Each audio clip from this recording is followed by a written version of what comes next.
आज जुर्म से जूझते आवाम की हो या फिर समाज में बढ़ते क्राइम ग्राफ की, अपराध की हर सूरत के पीछे छुपा होता है कोई ना कोई गुनहगार। नमस्कार, मैं हूं आजाद। तफ्तीश की राह में आने वाली हर कड़ी सुराग बनकर पहुंचाती है गुनहगारों को सलाखों के पीछे। तो आप बने रहिए हमारे साथ, क्योंकि हर जुर्म के खिलाफ हमारी तफ्तीश जारी है। उसके पिता की मौत हो जाती है। यह मौत संदेहास्पद है। उसके पिता की मौत हुई थी या फिर उसकी हत्या कर दी गई थी। उसके परिवार के साथ पिछले 2 साल से मारपीट की जा रही है। पुलिस में इस बात की शिकायत भी की गई, लेकिन पुलिस लापरवाह बनी हुई है। दर्द की इंतहा। जो लोग लड़का जो धमकी दिया वही आके बोलता रहा तुम्हारा पापा मर गए। बोले मेरा पापा मर गए कैसे? तड़पती एक बेटी। जब पढ़ने का जब मेरे पापा घर से चले गए तब लोग रह के भी क्या कर पाएंगे। दर दर भटक रहा परिवार। कोई जांच, कोई खबर, कुछ भी नहीं हुआ। बेबस बेटी की पुकार। मेरे पापा को इंसाफ मिले। वो आखिर कब मिलेगा इंसाफ? हर दरवाजा खटखटा है, कोई मदद नहीं मिला। अब हमारी मदद करें।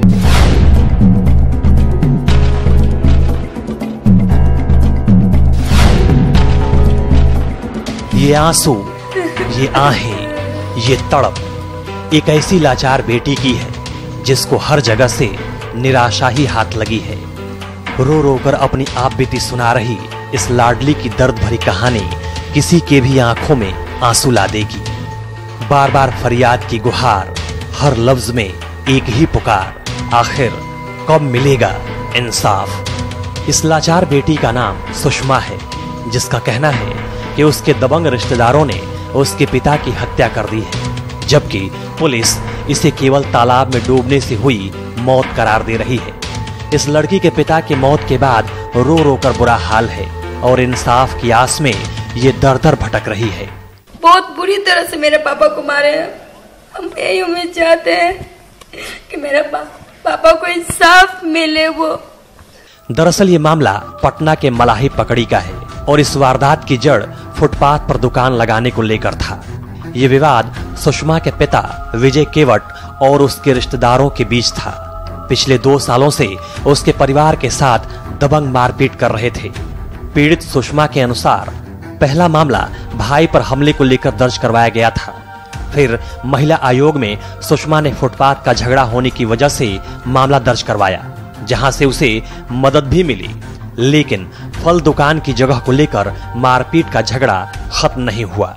मारने वाला का नाम जोगिंदर साहनी है, बिट्टू कुमार है, गुलाम निषाद है, रेनू का पति है, रेनू का बेटा है उसका, और भी सब भाई लोग मिल के, लेडीज लोग मिल के मारी है। मामले को लेकर पीड़ित परिवार ने कई बार पत्रकार नगर थाना में भी गुहार लगाई, लेकिन इसके बावजूद परिवार हमेशा दबंगों का शिकार होता रहा। सुषमा हर वो कागजात दिखा रही है जो ये कहते हैं कि उसके परिवार को दबंगों से खतरा था। पीड़ित सुषमा अपने परिवार के कई पुराने वीडियो भी दिखाती है, जिसमें उसके पिता और भाई के साथ मारपीट कैद है। सुषमा के पिता ने भी पत्रकार नगर थाने में अपनी जान के खतरे को लेकर मामला दर्ज करवाया था, लेकिन पीड़ित परिवार का कहना है इतना कुछ होने के बावजूद पुलिस ने मामले को गंभीरता से नहीं लिया। अगर पुलिस थोड़ी भी सक्रिय हुई होती तो आज उसके पिता जिंदा होते। जान रखते हुए लिख के दिए कि प्लीज मेरी मदद हो सकता है एसपी ऑफिस में, पर कोई मदद नहीं। मैं जन शिकायत में बार बार जा रही हूँ, सर क्या हुआ? वो बोलते हैं थाना में ईमेल पे चले गए। मैं थाना में गई तो थाना में बोलते हैं कि यहाँ पे कुछ भी नहीं है, जाओ जन शिकायत में मिलती है तुम्हें कागज। पीड़ित परिवार के अनुसार दबंगों ने मौका देखकर तब सुषमा के पिता विजय केवट को निशाना बनाया जब वो अपने एक रिश्तेदार से मिलने जहानाबाद गए थे। लेकिन पोस्टमार्टम रिपोर्ट में ये कहा गया कि तालाब में डूबने से ये मौत हुई है, जबकि पुलिस पहले अपने रिपोर्ट में मारपीट की बात कही थी, जिसको लेकर पीड़ित परिवार ने पुलिस से बात करने की कोशिश की, लेकिन कोई फायदा नहीं हुआ। वहां भी निराशा ही हाथ लगी। रोती हुई सुषमा का कहना है कि अब इंसाफ की आस भी धूमिल होने लगी है। अगर न्याय नहीं मिला तो वो आत्महत्या कर लेगी।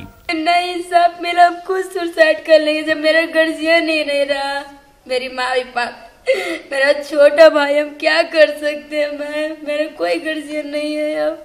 पीड़ित लड़की की दर्द भरी पुकार को लेकर जब हमने इस बारे में जहानाबाद एसपी से बात की तो उन्होंने मामले की जानकारी होने के साथ साथ गहराई से जांच करने की भी बात कही।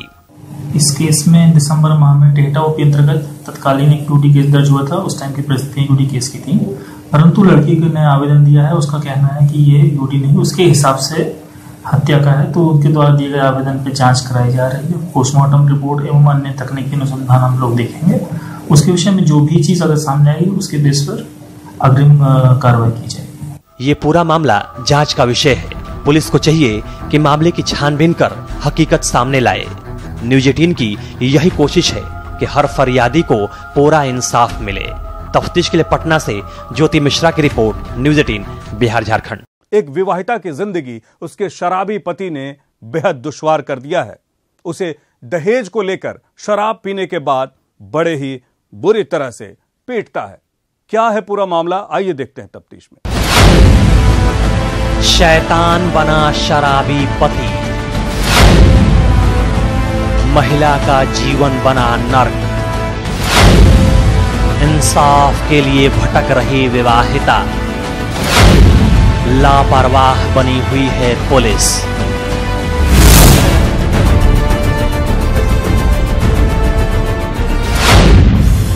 हाथ पर कटे का निशान, पैर पर चोट के निशान, शरीर पर गहरे जख्म, दिल में भारी दर्द।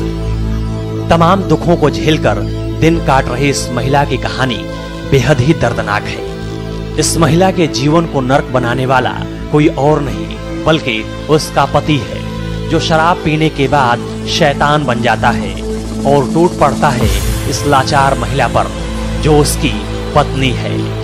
बेरहमी से मारता है, पीटता है। जब महिला ने अपनी दर्द भरी दास्तां को सुनाया तो हमारा भी कलेजा कांप गया। कोनो धू पी कर आता था, फुल टाइप कुछ उठा कर देना शुरू कर देता था। ये मामला बेगूसराय जिले के नवाकोठी थाना क्षेत्र के डफरपुर का है, जहां के रहने वाले रंजीत चौधरी ने अपनी बेटी पुष्पम कुमारी की शादी 29 मार्च 2018 को खगड़िया जिले के मुफस्सिल थाना क्षेत्र के भदास गांव के अवधेश कुमार से की थी। शादी के वक्त पुष्पम के पिता अपनी हैसियत के हिसाब से अपनी बेटी को गहने और अन्य सामान भी दिए। शुरू में सब कुछ ठीक भी चला, लेकिन कुछ ही महीनों के बाद पुष्पम का पति अवधेश कुमार शराब के नशे में दहेज को लेकर अपनी पत्नी से मारपीट करना शुरू कर दिया। पीड़ित महिला का कहना है कि उसका पति शराब पीने के बाद हैवान बन जाता है, उसके पूरे कपड़े उतार कर उसे बेरहमी से मारता है, पीटता है। हाथ गोड़ पैर बहुत मारा है, पेट पूरा मुक्का कर दिया है।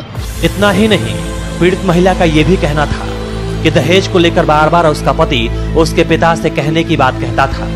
दहेज की बात नहीं कहने के एवज में उसका पति अवधेश कुमार कई बार पलंग में बांधकर पिटाई करता है। लेकिन जब एक दिन शराब के नशे में उसका पति अवधेश कुमार उसकी जान लेने पर उतारू हो गया, तब पीड़िता ने इस बात को अपने पिता को बताया, जिसके बाद पुलिस के सहयोग से उसके पिता ने दहेज दानों अपने दामाद के चंगुल से पुष्पम को आजाद कराया। जब लास्ट हो गया तब हम पापा को फोन किए चुपचाप, तो पापा बोले कि बेटा हम आ रहे हैं। पापू गए 5-6 दिन समझाने, वो नहीं समझा। पीड़ित महिला पुष्पम पुलिस पर भी गंभीर आरोप लगा रही है। उसका कहना है कि अवधेश कुमार स्थानीय पुलिस को घूस देकर मामले को दबा दिया, जिसके बाद से पुलिस भी उसके खिलाफ कोई कार्रवाई नहीं कर रही है। वो पुलिस को फोन किए, पुलिस आया, वो घूस दे दिया था पुलिस को। पुलिस भी और कहा कि सेन पुलिस की के देखली ना, सेन हमें ओकरा अपन कब्जा में ले रही। घटना की जानकारी के बाद मौके पर पहुंची पुष्पम की बहन खुशबू ने अपनी बहन पर हो रहे अत्याचार को अपनी आंखों से खुद देखा, जिसे बयां करते हुए खुशबू की भी रूह कांप जाती है।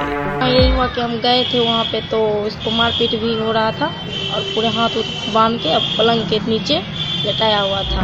लेकिन इतना कुछ होने के बावजूद भी पुलिस का वही रटा रटाया बयान सामने आ रहा है कि मामले को दर्ज कर लिया गया है और छानबीन की जा रही है लेकिन हकीकत में कई मामलों में पुलिस की लापरवाही सामने आती रही है और कार्रवाई के नाम पर कुछ भी नहीं होता। कांड दर्ज हुआ है, वो सुपरविजन होगा, डीएसपी उसके संबंधित डीएसपी सुपरविजन करेंगे और उस पर जो भी सुपरविजन के बाद अनुसंधान के बाद तथ्य सामने आएंगे उस पर संबंधित कार्रवाई की जाएगी। पुलिस इन्वेस्टिगेशन में चाहे जो बात निकलकर सामने आए, लेकिन वर्तमान में प्रशासन के सारे दावे खोखले साबित होते दिख रहे हैं। सरकार चाहे सूबे में सुशासन के लाख दावे कर ले, लेकिन धरातल पर सरकार के सारे एजेंडे फिसड्डी नजर आते हैं। अब देखने वाली बात होगी कि पुलिस सरकार की साख बचाने के लिए क्या कदम उठाती है। पीड़िता ने मामले में बेगूसराय की महिला थाना में पति के खिलाफ मामला दर्ज करवाया है। अब देखने वाली बात यह है कि लापरवाह बनी पुलिस कब तक सक्रिय होती है, इस पीड़ित महिला को कैसे न्याय दिलाती है। तफ्तीश के लिए बेगूसराय से संतोष कुमार की रिपोर्ट, न्यूज़ 18 बिहार झारखंड। तफ्तीश में अभी समय हो चला है छोटे से ब्रेक का। ब्रेक के बाद भी हमारी तफ्तीश जारी है। ब्रेक के बाद स्वागत है आपका तफ्तीश में। कहने वाले कहते हैं कि जिसकी हत्या की गई उसका किसी से भी कोई झगड़ा नहीं था, कोई अदावत नहीं थी। बावजूद इसके अपराधियों ने उसे मौत के घाट उतार दिया। क्यों? आइए देखते हैं तफ्तीश में। रांची में धाए धाए गरजी फिर बंदूकें, हत्या से हड़कंप, इलाके में सन्नाटा।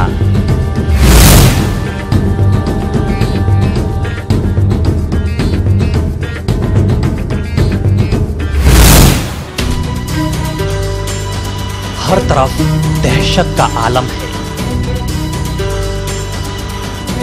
पूरे इलाके में सन्नाटा है। लोग अवाक हैं। चारों तरफ मातमी सन्नाटा पसरा हुआ है। अपराधियों के कहर से लोग कांप गए हैं। अपराधियों ने सरेआम एक शख्स की गोली मारकर हत्या कर डाली है। ये वारदात रांची के रातू थाना इलाके के सिमालिया पंचायत के भीठा गांव का है, जहां अपराधियों ने एक सुकरा तिग्गा नाम के शख्स को गोली मारकर मौत के घाट उतार दिया,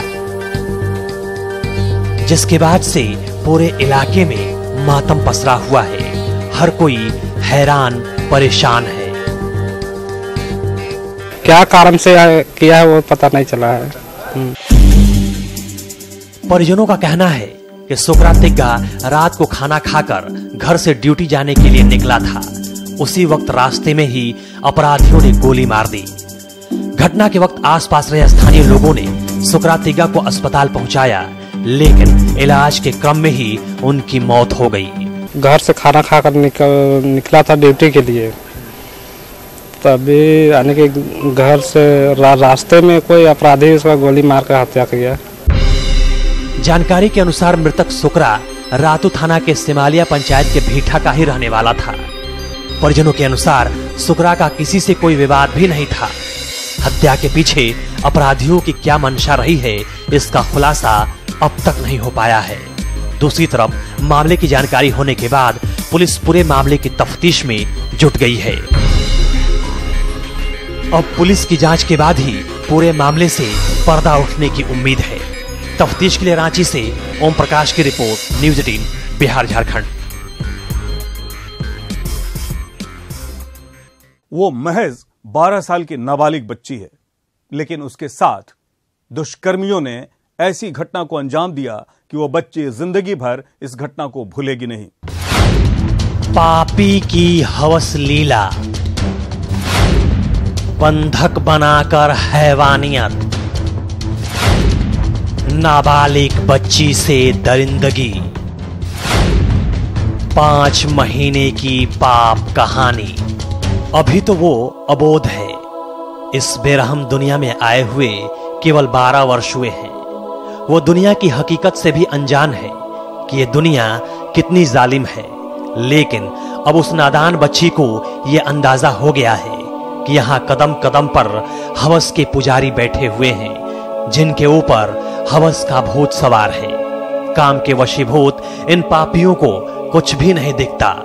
हवस के भेड़िए किसी को भी अपना शिकार बनाने पर उतारू हो जाते हैं।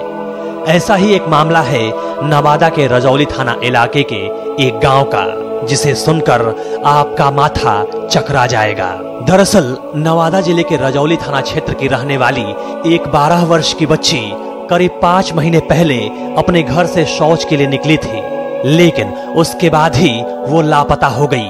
उस बच्ची को पड़ोस की रहने वाली बुची कुमारी नाम की एक महिला उसे बहला फुसलाकर अपने घर ले गई, जहां उसने उसे बंधक बनाकर 1 दिन तक रखा। अगले दिन उसे नालंदा जिले ले जाकर मिथुन नाम के एक शख्स को बेच दिया। जानकारी के अनुसार मिथुन किशोरी से 2 गुना उम्र का है। मिथुन नाम का युवक बच्ची के साथ जबरदस्ती करता रहा। हर दिन बच्ची के साथ दुष्कर्म करता रहा। जब भी बच्ची उसका विरोध करती, हौसी भेड़िया उसे चाकू के बल पर डरा धमका देता। करीब 5 महीने तक बंधक बनाकर वो हवसी शैतान उसकी अस्मत को लूटता रहा। दूसरी तरफ बच्चे का पिता 5 महीने तक अपनी बच्ची की तलाश में भटकता रहा। सारे रिश्तेदार और जानने वाले लोगों के पास गया, लेकिन उस बच्ची का कहीं कुछ पता नहीं चला। हालांकि बच्ची के पिता ने इस बारे में किसी भी थाने को सूचित नहीं किया था। मामला यही है कि रजौली थाना कांड संख्या 2419 का केस है। 21 तारीख को किया गया है। पापियों की पाप लीला का खुलासा तब हुआ जब एक दिन बच्ची को वहां से भागने का मौका मिल गया। किसी तरह भागकर 4 दिन बाद बच्ची अपने घर पहुंची, जहां परिवार वालों को उसने अपनी आप बीती सुनाई, जिसके बाद घर वालों ने थाने में मामला दर्ज करवाया। मामला दर्ज करने के बाद पुलिस आगे की कार्रवाई में जुट गई। 5 महीना पहले उसको ले जा करके बिहार शरीफ में बेच दिया और दूसरे किसी से शादी करवा दिया गया। उसके बाद किसी तरह बच्ची अपना भाग करके मायके आई और आज महिला थाना में आकर अपना उसका बयान और चिकित्सीय जांच करवाया जा रहा है। महिला थाना पुलिस बच्ची का शारीरिक और डॉक्टरी जांच की प्रक्रिया में लगी हुई है। साथ ही पुलिस मामला दर्ज कर आरोपी बुची कुमारी और मिथुन की तलाश में छापेमारी करने लगी और आखिरकार वो शैतान अधिक दिन तक बच नहीं पाए। पुलिस दोनों आरोपी बुची कुमारी और मिथुन को गिरफ्तार कर लिया। पुलिस को चाहिए ऐसे शैतानों के खिलाफ कड़ी कार्रवाई करने की, ताकि ऐसे घिनौने काम करने वालों को सबक मिल सके। तफ्तीश के लिए नवादा से अनिल विशाल की रिपोर्ट, न्यूज़ 18 बिहार झारखंड। अपराधी चाहे लाख शातिर हो, तफ्तीश की दिशा अगर सही है तो बच नहीं सकता कोई भी गुनहगार सलाखों के पीछे जाने से। तो पुलिस चाहे सोई हो, मुजरिम चाहे कोई हो, आप बने रहिए हमारे साथ, क्योंकि हर जुर्म के खिलाफ हमारी तफ्तीश बदस्तूर जारी है।